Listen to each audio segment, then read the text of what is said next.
کہ مفلس بندہ کون ہے، غریب بندہ کون ہے؟ صحابہ نے عرض کیا یا رسول اللہ جس کے پاس مال نہ ہو وہ مفلس ہے، جس کے پاس پیسہ نہ ہو وہ مفلس ہے۔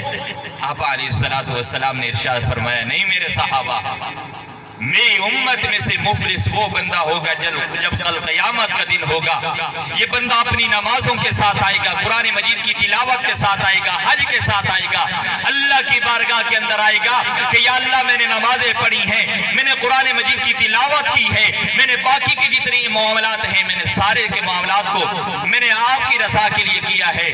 فرمایا میرے بندے میرے لیے تو کیا ہے، پتا میرے بندوں کے ساتھ کیا کیا ہے، میرے بندوں کے ساتھ کیا کیا ہے؟ میرے بندے تو اس سے خوش تھے، میرے بندے تو اس سے راضی تھے، تو اس وقت اس کی پکڑ ہو جائے۔ فرمایا اس کی نمازیں، اس کے قرآن مجید کی تلاوت کی عبادات، باقی جتنی بھی نیکیاں ہیں ساری لے کر وہ دوسرے بندوں کو دے دی جائیں گی، اور یہ اس کے پاس کچھ بھی نہیں بچے گا، ان سب کے گناہ لے کر اس بندے کے پلیڑے میں ڈال دیے جائیں گے۔ اب یہ بندہ مفلس ہے، اب یہ بندہ غریب ہے کہ بہت لے کر آیا تھا، لیکن جب رب العالمین کی بارگاہ کے اندر آیا تو کچھ بھی باقی نہیں رہا۔ خدا را ہاتھ جوڑ کر آپ میری برادری کے ہیں، ہاتھ جوڑ کر کہہ رہا ہوں کہ معاملات کو پرکھو۔ کتنے لوگ ہم سے، کتنے لوگوں کے گھر ہماری وجہ سے برباد ہو رہے ہیں، کتنے رشتے ٹوٹ رہے ہیں، نہ ہم بچوں کے حقوق ادا کر رہے ہیں، نہ اپنی بیٹیوں کے حقوق ادا کر رہے ہیں، نہ اپنی بیویوں کے حقوق ادا کر رہے ہیں۔ اور میرے محبوب اکرم صلی اللہ علیہ وسلم کا عمل دیکھیے کہ آپ علیہ السلام بچوں کے ساتھ کس طرح محبت کرتے تھے، اپنی بیٹیوں کے ساتھ کس طرح محبت کرتے تھے۔ ہماری بیٹی ہمارے گھر میں آ جائے ہم پرواہ نہیں کرتے، اس کے ساتھ کیا زیادتی ہو رہی ہے کیا نہیں ہو رہی کبھی پرواہ نہیں کی۔ کسی نے پوچھا مولوی صاحب کیا بیٹی کو حق دینا چاہیے؟ جی دینا چاہیے، اگر بیٹی معاف کر دے تو پھر؟ میں نے کہا کہ جی معاف کر دے تو ٹھیک ہے، لیکن دینا پھر بھی چاہیے، نہیں تو کوئی ظالم اس پر سوار ہو جائے گا۔ اتنا مال دے کر اس کو بھیجو تاکہ کوئی ظالم اس پر سوار نہ ہو سکے، کوئی خامد اس پر ظلم نہ کر سکے، کوئی شوہر اس پر ظلم نہ کر سکے۔ اور ہم کیا کرتے ہیں؟ ہماری کوشش کیا ہوتی ہے؟ حضور اکرم صلی اللہ علیہ وسلم کی سب سے چھوٹی لاڈلی بیٹی، سب سے چھوٹی بیٹی حضرت فاطمہ، اتنی محبت تھی، اتنی الفت تھی کہ میری محبوب کی جب یہ بیٹی آتی آپا آ کے جب آنے لگتی تو حضور اکرم صلی اللہ علیہ وسلم دستک دے سنتے ہی کھڑے ہو جاتے۔ جب تک حضرت فاطمہ چار پائی پہ بیٹھ نہ جاتی آپ علیہ السلام بیٹھتے نہیں تھے۔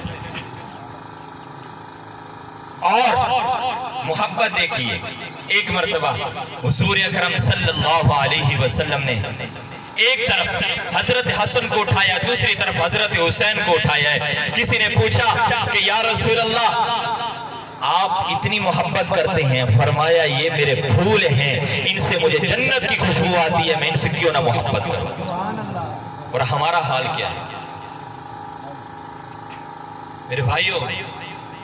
دین نام ہے، نماز پڑھنے کا بھی، قرآن مجید کی تلاوت کرنے کا بھی، حج کرنے کا بھی، زکوٰۃ دینے کا بھی، اور دین نام ہے حقوق العباد کو پورا کرنے کا بھی۔ تو میں بات کر رہا تھا وَعِبَادُ الرَّحْمَنِ الَّذِينَ يَمْشُونَ عَلَى الْأَرْضِ هَوْنًا، کہ اللہ کے نیک بندے وہ ہیں جو زمین پہ چلتے ہیں تو وقار کے ساتھ چلتے ہیں، اکڑ کے ساتھ نہیں چلتے، تکبر کے ساتھ نہیں چلتے۔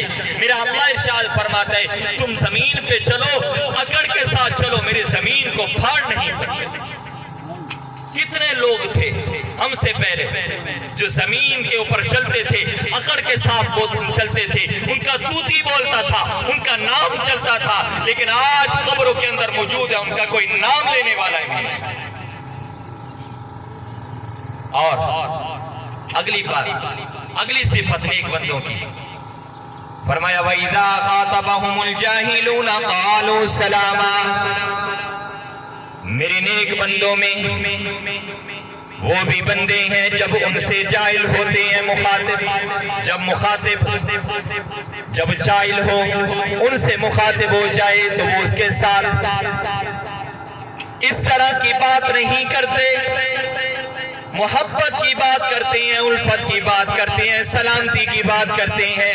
میرے نیک بندے وہ ہیں کہ ناجائلوں کی محفل میں جاتے ہیں جہاں پہ اللہ کا نام کی آواز تو آ رہی ہو، بلند ہو رہا ہو اللہ کا ذکر، لیکن یہ جاہل اتنے ہیں کہ اللہ کے نام کی پرواہ کوئی نہیں۔ ہوٹلوں پہ بیٹھ کر، دکانداروں میں بیٹھ کر، دکانوں کے اندر بیٹھ کر، بیٹھکوں کے اندر بیٹھ کر اللہ کا نام بھی سن رہے ہیں، اللہ کے نام کا بلند بھی، اللہ کا نام کی آواز بھی سن رہے ہیں کہ میرا اللہ بلا رہا ہے، اتنا بلند اس کا نام آ رہا ہے، لیکن پرواہ کوئی نہیں ہے۔ رب العالمین کا یہ نام سن کر بھی پرواہ کوئی نہیں کرتے۔ فرمایا میرے نیک بندے وہ ہیں جو ان محفلوں میں نہیں جاتے۔